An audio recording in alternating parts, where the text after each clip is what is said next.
Então, boa tarde a todos. Prazer estar aqui mais uma vez em contato com vocês.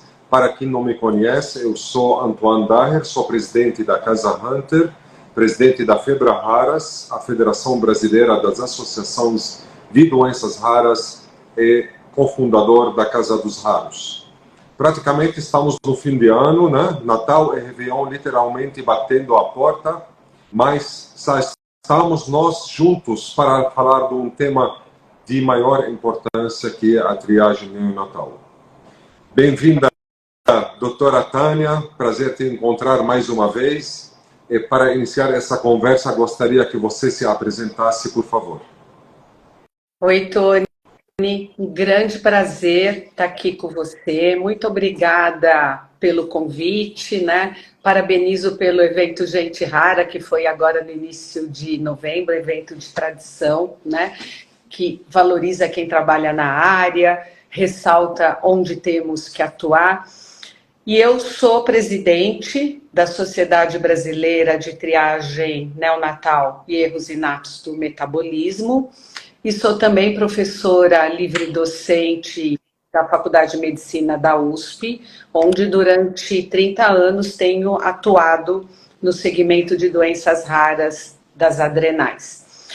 E eu fico muito feliz, Tony, de estar num evento como esse, porque eu sempre pensei que nós, pesquisadores, sociedades, não podemos trabalhar sozinhos, e esse seu convite me deixa satisfeita, porque é a maneira que todos nós temos que atuar, sociedade de pacientes, legislativos, profissionais de saúde, trabalhando juntos. Muito obrigada. Sem dúvida, uma honra sempre, e parabéns pelo seu trabalho fantástico, né? Que está mudando, né, o cenário das doenças raras e da triagem neonatal no nosso país. Olha, Tânia, estamos aqui para apresentar um pouco desse projeto, Triagem Neonatal da Prevenção à Intervenção, uma iniciativa da maior importância que pretende discutir como o Brasil está hoje nesse tema e quais são as ações necessárias para avançarmos no tema. Também queria saber quais são suas maiores preocupações quando falarmos da implementação da lei de triagem neonatal no Brasil. Bom, Tony, a triagem neonatal, cujo nome coloquial é teste do pezinho, é uma ferramenta de prevenção muito importante. É claro que as doenças, para serem elegíveis para um teste do pezinho, a gente tem que pensar desde a incidência da doença, mas basicamente o teste do pezinho diagnostica doenças raras. E eu acho que a gente tem que começar da educação da população. Porque hoje a população ainda confunde a impressão digital do pezinho, que é como o bebê é reconhecido que é daquela família, com o teste do pezinho nos diferentes níveis sociais, econômicos da nossa população. Então, a população primeiro tem que ser informada que o teste do pezinho é importante para diagnosticar doenças que, embora classificadas como raras, elas são frequentes. Na minha área de atuação, hiperplasia adrenal congênita é 1 para 10 mil. Alguns subtipos de mucopolissacaridose também incidem mais ou menos 1 para 10 mil. E o que a população não sabe é que o teste do pezinho tem que ser feito rápido, enquanto a criança está na janela de oportunidades que, para muitas doenças, o diagnóstico, a instituição precoce do tratamento vai evitar comorbidades. Um exemplo fácil: hipotiroidismo congênito incide em 1 para 2.500 bebês. Formas mais leves, 1 para 1.500. Hipotiroidismo congênito é a doença mais frequente que causa deficiência intelectual grave e que pode ser totalmente evitada. Então, por que eu falo isso? A gente ouve muitas vezes as mães falando: o meu bebê está bem, para que eu vou furar o pezinho? É por isso que ele está bem, porque se ele for doente dá para evitar a comorbidade. E eu já peguei bebês com hiperplasia que desidrataram, que entraram em choque, porque o colega, o bebê está bem, o exame está alterado, vamos observar. Não é para observar. Então, primeira coisa, falta uma educação médica continuada. Falta uma educação continuada da população. E não é só no dia do teste do pezinho. Então, por fim, eu gostaria de falar uma iniciativa da SBTIM com a Casa dos Raros, onde o Tony é um cofundador, e que nós desenhamos um projeto de educação de gestores, e daí a gente pretende estender. E esse projeto, nós tivemos a grande notícia que recentemente foi aprovado por agências de fomento no Brasil, né? Então, a gente está aí mexendo numa agulha do palheiro, fazendo, às vezes, do Ministério da Saúde, que é educar os nossos profissionais da saúde e legisladores. Bom, eu quero ser um pouco mais objetiva nas minhas respostas, mas acho que a população tinha que saber disso. Qual é a minha maior preocupação hoje? Nós todos aqui presentes hoje também atuamos na aprovação da Lei 14.154, que expande o painel de doenças triadas no teste do pezinho. A minha maior preocupação é que a lei saia do papel. Essa é a minha maior preocupação, que a gente tem que começar a subir degraus, fazer isso, dar acesso à nossa população a melhores condições de saúde. Olha, é fantástico, doutora Tânia, aquilo que você falou é a pura verdade. Ouvindo a sua resposta, a pergunta que vem em mente que aonde e como podemos intervir. Mas antes de passar a palavra, gostaria de passar um pouco das minhas considerações também sobre o tema.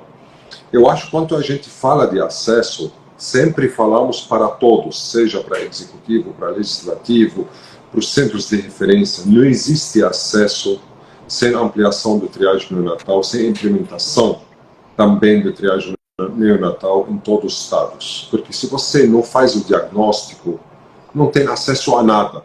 A primeira coisa que a família tem que ter direito, a primeira coisa, é a diagnóstico. No momento que tem diagnóstico, independente se tem tratamento medicamentoso ou não, abre milhares de oportunidades para ter um plano de manejo adequado para aquela família, para ter uma qualidade de vida totalmente diferente. Então, a nossa pressão e intervenção tem que começar e manter isso sempre com a educação, aquilo que a doutora Tânia falou. Educação é a base de tudo, é a capacitação de gestores para entender aonde está o maior gargalo. O maior gargalo é na implementação hoje da triagem neonatal no país de uma forma mais ampla. Não apenas conforme a lei, a gente tem que crescer cada vez mais. Eu acho que temos que começar para aquelas doenças que têm tratamento, né? E quando fala mais ainda da incorporação de medicamento, eu acho que a Comissão de Incorporação de Medicamento, a CONITEC, de Tecnologias em Saúde, ela tem que entender que não basta incorporar medicamento sem incorporar o diagnóstico. E para incorporar o diagnóstico tem que estar linkado ao triagem neonatal. Senão, a gente não vai ter um resultado de sucesso naquela incorporação. Eu dou um exemplo muito básico. Quando a gente incorpora um medicamento tipo doença de Pompe, é critério daquela incorporação que tem que ser diagnosticado, um exemplo, até 1 ano de idade. O AMI tem que ser diagnosticado até 6 meses de idade, um exemplo. Tá. Como nós vamos fazer o diagnóstico se não está incluso na lei da triagem neonatal? Essa lei também não está implementada de uma forma correta e rápida, né, para poder salvar vidas. Então, tudo começa, a base de tudo, do tratamento, de manejo, né, de dar dignidade para as famílias, é a triagem neonatal. Gostaria, antes de passar também a fala, quero escutar as tuas impressões sobre o tema, doutora Tânia.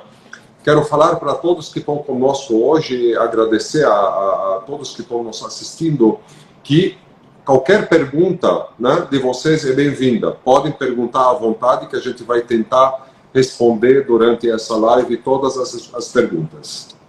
Tá bom? Doutora Tânia, com você agora. Bom, acho que um outro ponto importante, né, é primeiro a gente esclarecer a diferença da triagem neonatal no SUS, do Programa Nacional de Triagem Neonatal, com a triagem privada. Então, muitas vezes a gente vê uma comparação, a triagem privada já faz 50, 100 doenças, mas a triagem privada é um teste suspeito. Todo exame positivo de triagem tem que ser submetido a um exame confirmatório que definitivamente vai dizer se o bebê é afetado ou não. A triagem no SUS é um programa de saúde, porque é feito o teste inicial que tria se o bebê é um bebê suspeito ou não, é feito um exame confirmatório e deveria, como isso acontece em muitos estados, o bebê ser encaminhado para seguimento, dispensação da formulação dos remédios, seguimento por equipe multiespecializada. Então, é um programa de saúde. Então, expandir, fazer a lei sair do papel também exige uma alta complexidade de padronização de exames e capacitação de equipes de profissionais de saúde. Então, nós temos estados que já ampliaram, São Paulo, Distrito Federal, que já ampliou para todas as doenças da lei, até um pouco mais, porque existe uma aliança, por assim dizer. A triagem neonatal é tripartite, então ela precisa de fundos do Ministério, envolvimento dos estados e municípios. Então, São Paulo já ampliou, Minas Gerais já ampliou para algumas doenças. Então, para a gente ampliar, precisa dos testes, do segmento e das medicações. Então, a primeira coisa, Tony, que eu te digo, a gente precisa conhecer os indicadores. Como a triagem está funcionando no Brasil. E na gestão anterior, os indicadores que eram mostrados no site do Ministério da Saúde por estados, hoje são colocados em média nacional. São Paulo, nós temos quase 600 mil habitantes, bebês que nascem por ano. Então, São Paulo deve elevar bem essa média, como outros estados que a triagem vai muito bem, como Paraná, Distrito Federal e etc. Eu acho que a primeira coisa, eu tenho pedido para o Ministério da Saúde, é publicar os indicadores por estado. E hoje a gente conhece tanta tecnologia, principalmente pós-Covid, que eu espero que isso seja modificado. Então, nós temos já estados com centros de doenças raras, com universidades que funcionam como centros terciários, que teriam condição já de ampliar e a gente melhorar o acesso da população. Mas eu queria muito saber como está a triagem nas regiões com menor desenvolvimento econômico do Brasil. Isso me preocupa. Eu não tenho certeza, eu acho pouco provável que nessas regiões a gente consiga ampliar. Porque muitas vezes o bebê é encaminhado para consulta depois de 30 dias. Qual é a cobertura, qual é a porcentagem de bebês que são submetidos à triagem? Muitas vezes esse número não chega a 80%. Não dá para ampliar assim. Mas esses números têm que ser conhecidos, né? Então, gentilmente eu pedi esses números ao Ministério da Saúde e eles me enviaram. Mas eu acho que todos nós precisamos conhecer. Até entendo que o Brasil tem uma extensão continental e que é difícil para o Ministério atuar, mas a gente precisa conhecer para fazer a nossa parte. O que nós precisamos fazer? Primeiro, saber como está a triagem. E aí a SBTIM teve uma iniciativa, como uma sociedade de profissionais de saúde, nós fomos atrás de patrocínio. Em abril desse ano, nós trouxemos para São Paulo representantes de todos os estados. Então, hoje nós sabemos quais são os problemas da triagem neonatal e formalizamos a entrega de um ofício do Ministério da Saúde. E qual era um dos grandes problemas da triagem que poderia ser resolvido mais facilmente? O transporte das amostras. Então, Por exemplo, hoje o transporte das amostras é por SEDEX. Nem todos os estados podem pagar SEDEX e nem todos os municípios do Brasil têm SEDEX. Então, aqui eu não posso deixar de agradecer verbalmente, nominalmente, a senadora Mara Gabrilli, que me conseguiu um horário com o presidente dos Correios, que muito nos ouviu e já desenhou um projeto novo. Um projeto que vai melhorar, porque se eu tiver um transporte de amostra que demora 7 ou 15 dias, eu estou perdendo dias de vida daquele bebê. Se eu quero ampliar, eu preciso melhorar o transporte. Eu tenho que ter cuidado do transporte. Então, como uma sociedade de profissionais de saúde, é aí que nós estamos pensando onde nós podemos atuar. É a nossa iniciativa com a Casa dos Raros de educar o legislador. Porque o legislador do estado e do município tem que saber a importância da triagem para ele destinar verba. Tony, no Brasil, a cada um mês eu tenho um secretário da saúde mudando. Então eu preciso de uma educação continuada. Sem dúvida. Sem dúvida, Tânia, é importante lembrar também aqui a todos que dia 6 de março de 2024, das 10 às 13 horas, estaremos juntos na Assembleia Legislativa de São Paulo para aprofundar alguns dos temas que estamos conversando hoje. Além de convidar a todos para participar do tema, queria aproveitar para falar das iniciativas locais de triagem neonatal. Isso é das ações que estão ocorrendo nas cidades de Brasília, por exemplo, São Paulo, Porto Alegre, e com certeza a Tânia acompanha todos esses projetos em andamento. Mas depois que você teve esse cenário mais ou menos claro, com todos os gargalos do país inteiro, podemos falar em lições aprendidas, Tânia? Podemos falar? Em algumas lições aprendidas? Uma outra lição, né, é a cobertura, e aí a gente precisa da educação continuada, e a SBTIM também teve uma campanha, uma iniciativa de educação das gestantes em pré-natal com outras sociedades. Outra lição aprendida, né, eu acabei de ver um comentário aí de participante, custo de medicações. Que algumas medicações são muito caras. O que eu acho que falta no Brasil são trabalhos de custo-efetividade. Por exemplo, na doença que é minha área de atuação como pesquisadora na USP, na hiperplasia adrenal congênita, eu já publiquei trabalhos de custo-efetividade. Minha aluna de doutorado, Mirela Miranda. A gente avaliou quanto custa uma população de pacientes com hiperplasia, diagnosticados sem triagem neonatal, que terão comorbidade, quanto custa para o SUS, com a tabela SUS, tratar essas comorbidades. E quanto custa criar 2.700.000 bebês que nascem por ano. É custo efetivo. Exatamente. É melhor triar. Existem outras doenças que o tratamento é muito mais caro do que da hiperplasia. Não temos trabalhos de custo-efetividade no Brasil, mas trabalhos de primeiro mundo mostram custo-efetividade. Então, os legisladores, quando falam não tem dinheiro, tem que basear em custo-efetividade, porque os pacientes continuam nascendo. E eles, com complicação, não vamos falar no impacto do custo, da qualidade de vida para aquela família, mas em economia, muitas doenças de triagem são custo-efetivas. Mas aí qual é o grande problema? Vamos pegar fenilcetonúria, a primeira doença que entrou na triagem neonatal, numa iniciativa do Dr. Benjamin Schmidt, na antiga PAI São Paulo, em 1976. Até hoje, nós temos estados do centro-oeste, do norte e nordeste, que é um problema de licitação contínua de fórmulas. Vou jogar aqui uma ideia, Tony. Você que tem grande trânsito no legislativo. Seria importante uma reunião com o presidente do CONAR.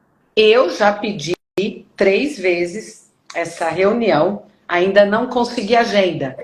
Por que falta uma licitação contínua? Por que faltam fórmulas? Será que é pelo baixo número de afetados em estados menores? Não conseguimos uma licitação entre algumas regiões e facilitar o processo para que não falte fórmula, para que não falte insumos para triagem? Então, a gente está falando de medicações caras, mas hoje, fenilcetonúria, esses pacientes não têm equidade no Brasil para o acesso à fórmula. Exatamente.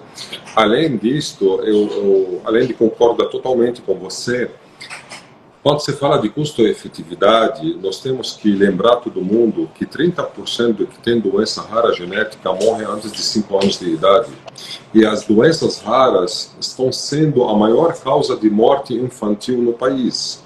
Então, eles não morrem em casa brincando, eles morrem no leito do SUS, né?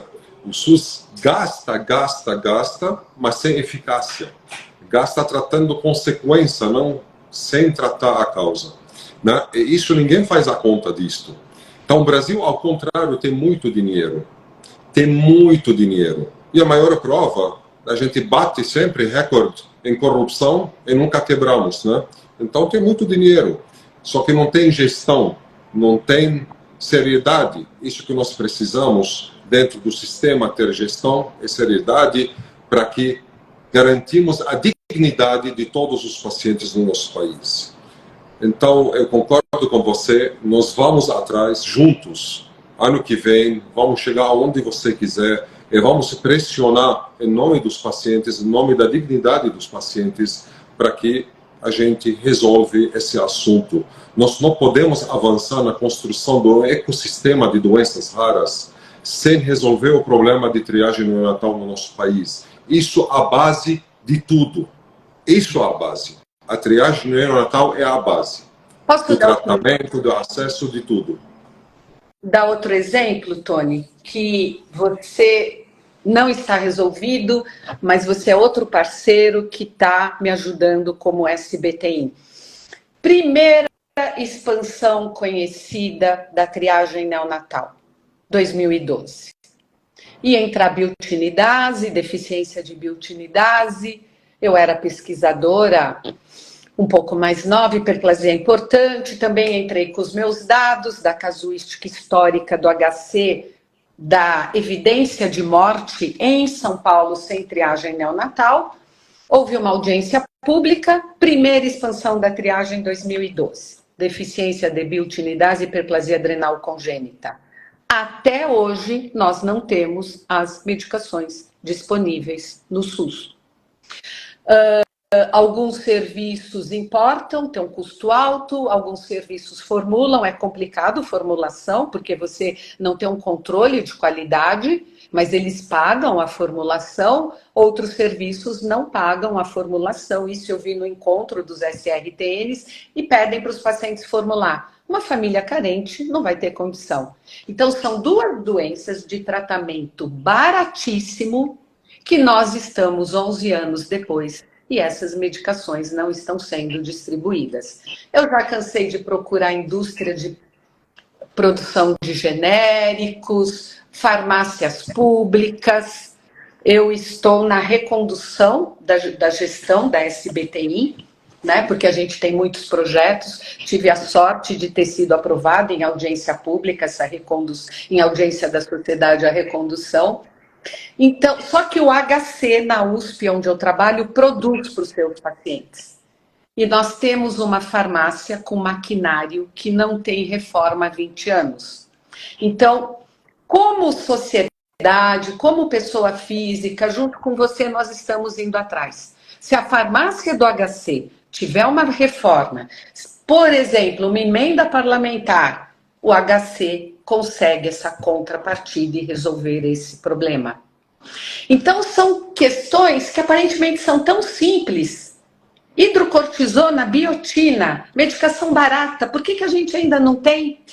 Estamos indo atrás, que depende de uma reforma da farmácia do HC. Então, eu acho que são... A hidrocortisona, a HC consegue produzir, a farmácia do HC, porque a Aliança Cavernoma perguntou isto. O laboratório não tem interesse por causa do baixo custo. Então, o HC produz. O HC produz. E sabe quanto é o custo de cada comprimido? Custo? Menos que 20 centavos. Hoje, nós estamos numa situação quase de colapso, faltando Florinef, que é para hiperplasia adrenal congênita, que o HC também produz num custo baixo. As agendas não estavam se encontrando, mas vamos fazer certo. Em janeiro, quando você volta das suas férias, compromisso meu, vou com você, vamos resolver esse assunto. Vamos sim, mas a minha vice-presidente mobilizou bem nossa família. Nós vamos viajar 2 vezes. Ah, que legal. Que legal. Que legal. Sabe o que você faz? Me manda os dados. Não precisamos fazer a visita. Me manda só os dados e nós vamos movimentar o legislativo para mandar direto sem fazer a visita. A confiança já tem, o interesse já tem. Eu acho que é mais fácil fazer isso. Manda os dados, esse tem meu compromisso, que para esse ano que vem, já vai ter a emenda necessária. Compromisso meu. Então, vou mandar, sugerir ao Kleuber, diretor da farmácia, isso, que tem todos os dados. Fica mais fácil, em vez de marcar a visita, né? Que não estavam... Quando fecha a minha agenda, não fecha do parlamentar. Quando fecha do parlamentar, não fecha a sua. Então, vamos fazer o seguinte. Para não perder tempo, manda os dados, eu vou resolver. Tony, e depois, quando manda a emenda, vai lá para festejar a emenda. Acabou o assunto. Muito melhor. Tony, eu já tive reunião com o superintendente do HC, é um custo alto a reforma, porque não é só trocar o maquinário, tem que ter sala, exaustor. Claro, que claro. Se a farmácia for reformada, ele vai ajudar o SUS a produzir tanto biotina, hidrocortisona, fluocortisona. Mas a gente precisa de investimento. E uma coisa que você falou, crianças com doenças raras, 80% morrem antes de 5 anos. E morreu, não resolveu o problema de saúde. Eu não estou falando do impacto para aquela família. Morte precoce tem um custo. É o quanto aquele indivíduo deixa de produzir para o PIB do país, que no Brasil são 35 anos de vida produtiva. Morte precoce, falando economicamente, também tem um custo alto. Sem dúvida, sem dúvida. Caríssima, a conversa hoje é mais rápida, mais um esquenta, né? Para todas as ações que serão desenvolvidas pela Casa Hunter em 2024 em parceria com a Sociedade Brasileira de Triagem Neonatal. Mas não poderia terminar esse encontro sem um comentário final. Você sabe que nos Estados Unidos, o modelo de gestão federativo leva à convivência de diferentes modelos de triagem de estado para estado. Se você tiver um filho no Alabama, por exemplo, e outro na Califórnia, você terá um número de doenças triadas diferente. Algo mais difícil de acontecer no Brasil, vale destacar, né, esse ponto, né? E queria ouvir sua consideração sobre o modelo americano. E se hoje há um país no mundo que você entende como modelo a ser seguido por nós, pelo Brasil? Olha, Tony, eu sou taurina, eu não deixo de ser teimosa e persistente. Eu acredito, tá? Para mim, que estou de fora, as coisas estão demorando, mas a gente não sabe quem está lá dentro, quais são os encalços. Eu fui avisada por consultores da triagem do Ministério da Saúde que está sendo criado um grupo de trabalho para expandir a triagem. Eu me preocupo não só em expandir a triagem, mas como organizar o caos da triagem que está em alguns estados do Norte e Nordeste. A gente não pode fechar os olhos para um hipotiroidismo congênito, por exemplo, com diagnóstico tardio. Então, esse grupo está sendo criado e a SBTIM foi convidada formalmente para inteirar. E eu estou esperando essa publicação, que já foi avaliada, aprovada por um comitê jurídico, que eu não sei o nome.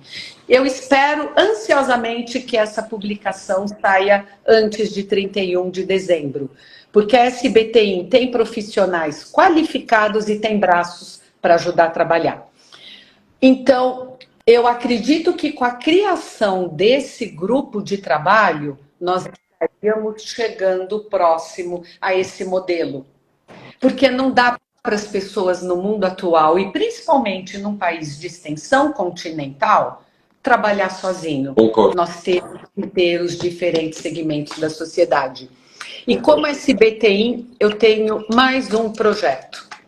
Avaliação em campo dos indicadores de triagem neonatal. A gente quer começar pelo Centro-Oeste.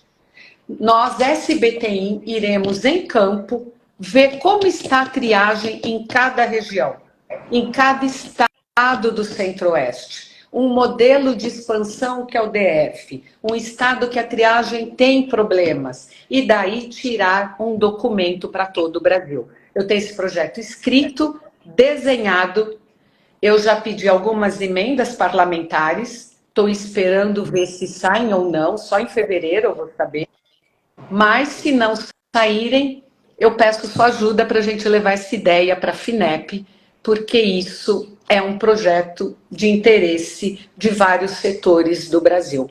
Sem dúvida, Tânia, conte comigo, estamos juntos nessa luta, se sabe disto. Eu sou fã do seu trabalho, admirador da sua pessoa, de tudo que você vem fazendo pelo Brasil, porque isso impacta não apenas os pacientes com doenças raras, impacta a saúde em geral no Brasil. Eu queria mais uma vez agradecer a sua presença nessa live e reforçar nossa solidariedade total ao esse tema. A implantação da nova lei de triagem neonatal é decisiva para os pacientes com doenças raras. E você tem alguma consideração final antes da gente terminar? Olha, Tony, eu acho que a nossa gestão da SBTI, isso não é um mérito só meu, de toda a diretoria executiva. Nós nunca trabalhamos tanto. Nós saímos do molde de uma sociedade de profissionais de saúde e começamos a atuar numa gestão pública, ajudando junto com você e demais membros na aprovação da lei. Estamos trabalhando para melhoras de vários passos do PNTN. E estar aqui hoje me traz muita satisfação, porque é assim que eu vejo que a gente tem que trabalhar daqui para frente. Nós temos que estar trabalhando juntos por um único objetivo, que é a saúde da nossa população. Então, isso me traz uma emoção muito grande estar num evento como esse. E eu tenho certeza que em 2024 nós vamos ter muitos resultados positivos. Muito obrigado, querida. E também se lembra do trabalho multidisciplinar que a gente fez juntos para poder aprovar em tempo recorde o projeto de lei da expansão da triagem.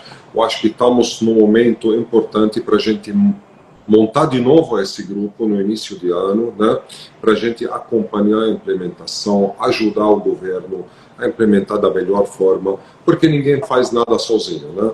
Temos que estar todo mundo junto, né, para poder acelerar, porque as vidas das pessoas são muito importantes e a vida não espera.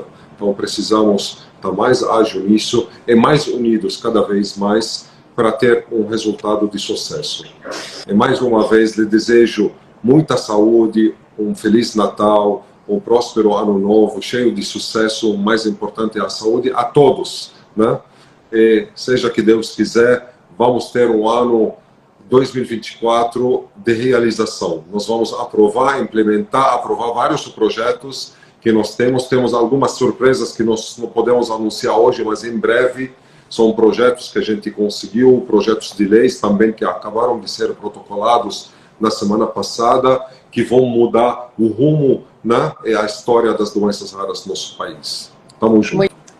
Muito obrigada, Tony. Desejo a você também e todo o seu grupo diretor ótimas festas, um ótimo ano novo. E estou me lembrando da minha última frase que eu falei no evento Gente Rara, né? Todo mundo que tiver uma ideia como melhorar a linha de segmento de pacientes com doenças raras, pede para o Tony. A minha listinha está aumentando, eu tenho muita coisa para te chamar em janeiro para a gente executar. Só apenas um soldado, né, que sente cada vez mais forte, com carinho, apoio de todos vocês, especialmente estar do seu lado nessa luta. Isso me dá muita motivação para continuar sempre nessa luta. Muito obrigado. Obrigada. Uma ótima semana para todos. Para todos. Tchau, tchau.